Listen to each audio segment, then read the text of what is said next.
Salut, et si l'on parlait de Le Dernier Voyage?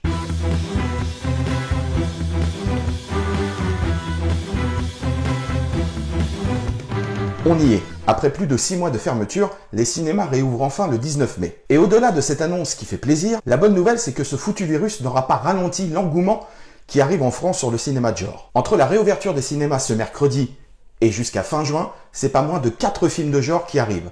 Science-fiction, horreur, fantastique, on a le droit à tous les styles. Du film Méandre fin mai, en passant par La Nuée qui arrivera mi-juin, pour terminer avec Teddy qui sortira le 30 juin. Mais celui qui ouvre le bal et qui nous intéresse aujourd'hui, c'est Le Dernier Voyage, film de science-fiction de Romain Quirault. Le film se passe dans un futur proche, où une lune rouge, en orbite autour de la Terre depuis quelques années, est pillée abondamment par l'homme pour son énergie, jusqu'au jour où cette dernière va changer de trajectoire et foncer directement droit sur la Terre. Seul un astronaute, du nom de Paul W.R., est capable d'aller détruire cette lune menaçante. Mais problème, ce dernier disparaît dans la nature juste avant la mission sauvetage et devient du coup l'homme le plus recherché de la planète. Paul W.R. va croiser le chemin de la jeune Elma, une ado qui va l'accompagner malgré lui dans sa cavale. Ok, alors je vous rassure, de suite, nous ne sommes pas ici dans une version française du film Armageddon. Mais avant de vous parler du film en soi, revenons d'abord à sa genèse. Le réalisateur Romain Quirault est né en 1985, en pleine explosion de la pop culture.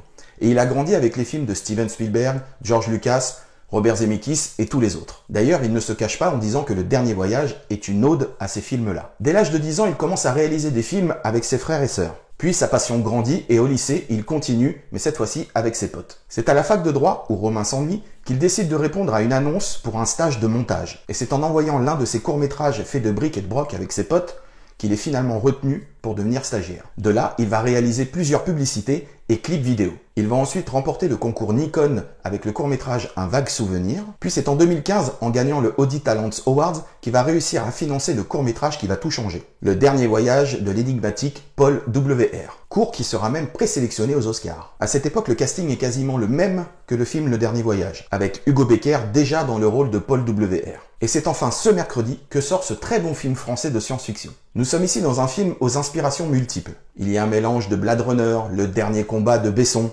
toute cette SF des années 80 un peu crasseuse et apocalyptique, bien loin du futur édulcoré qu'on s'imaginait. Le scénario du film est bon et haletant. Il est rempli de poésie, d'action et même parfois d'humour. C'est un film où les effets spéciaux sont au service de l'histoire et du jeu d'acteur et non l'inverse. Trop de fois on a vu des films de SF qui surenchérissaient sur les effets spéciaux pour masquer un manque scénaristique flagrant. Mais attention, dans Le Dernier Voyage, on reste quand même dans un film purement SF. On a de la voiture volante, un vaisseau spatial, des robots, des flingues futuristes, le tout créé par des effets spéciaux dignes des plus grandes productions hollywoodiennes. Rien de cheap, bien au contraire. Côté casting, nous avons, comme je vous le disais, Hugo Becker en tête d'affiche. Il est très bon dans le rôle de Paul W.R., ce héros beau gosse qui doit sauver le monde et qui agit pourtant à l'inverse de ce qu'on attend de lui. L'hypersensibilité qu'il apporte au personnage arrive à créer de l'empathie vis-à-vis du spectateur, alors qu'on est quand même sur un gars qui se casse alors qu'il est censé sauver l'humanité tout entière. Mais en tout cas, qu'on se le dise, Hugo Becker fait partie des acteurs sur lesquels il faudra compter dans les prochaines années. À ses côtés, il y a pour moi la révélation du film. La jeune actrice Lia Oussadi-Le Serre qui joue le rôle d'Elma. Cet ado au tempérament explosif qui va sans le vouloir devenir le Jiminy Cricket de Paul. L'actrice est excellente du début jusqu'à la fin du film. Elle est juste, jamais dans l'excès, et sa palette de jeu est incroyable. Et bien entendu, tout bon film de SF qui se respecte doit avoir un méchant digne de ce nom. Et là, franchement, côté casting, c'est réussi. L'acteur Paul Ami, qui joue le rôle d'Elliot W.R., le frère du héros, arrive à être flippant et tellement cool à la fois. Ses mimiques et son faciès lui donnent un air de psychopathe qui ne donne pas du tout envie de le croiser dans la rue. Mais ce qui est cool, c'est que c'est un psychopathe qui se balade en Porsche volante. Enfin, en guest, il y a 2 acteurs de choix. D'abord, Philippe Catherine, en animateur radio tout en hologramme, et Jean Reno, en charismatique patron de l'entreprise WR. Bref, vous l'avez compris, ce film est un véritable coup de cœur. Déjà parce que c'est un hommage à toute la SF des années 80 que l'on adore. Ensuite, parce que nous sommes dans un grand film d'aventure aux effets spéciaux réussis. Et surtout, parce que l'histoire et le casting sont juste géniaux. Alors oui, c'est un premier film. Et il y a de ci, de là, quelques petites longueurs. Mais elles sont vite effacées par la qualité globale du film. Vraiment. Donc, allez voir Le Dernier Voyage, retournez au cinéma et surtout, soutenez le film de genre de la nouvelle génération française. Car on n'est qu'au début d'une grande et belle aventure. Croyez-moi. Voilà, ainsi s'achève ce nouveau numéro de Et si l'on parlait d'eux. Comme d'habitude, je vous invite à vous abonner à notre chaîne YouTube, mais aussi d'aller faire un tour sur notre site internet damiencinématiqueunivers.com et enfin de nous suivre sur les réseaux sociaux pour ne rien louper de l'actu pop culture. Moi, je vous laisse avec la bande-annonce du film Le Dernier Voyage qui sort le 19 mai et surtout, retournez au cinéma. Salut!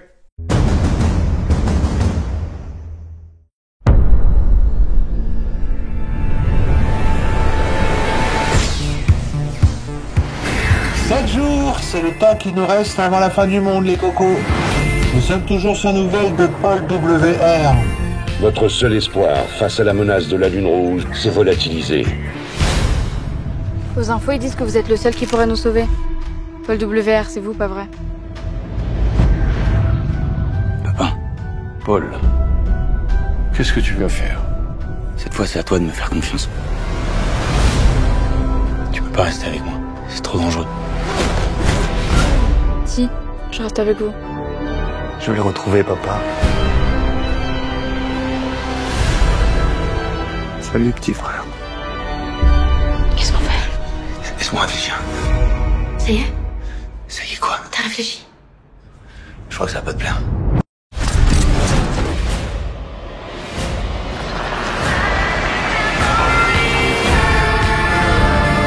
La Lune Rouge, c'est pas la première fois que sa trajectoire croisait celle de la Terre. Chaque fois, ça correspond à des bouleversements. Mais t'es aveugle ou quoi? C'est pas une coïncidence.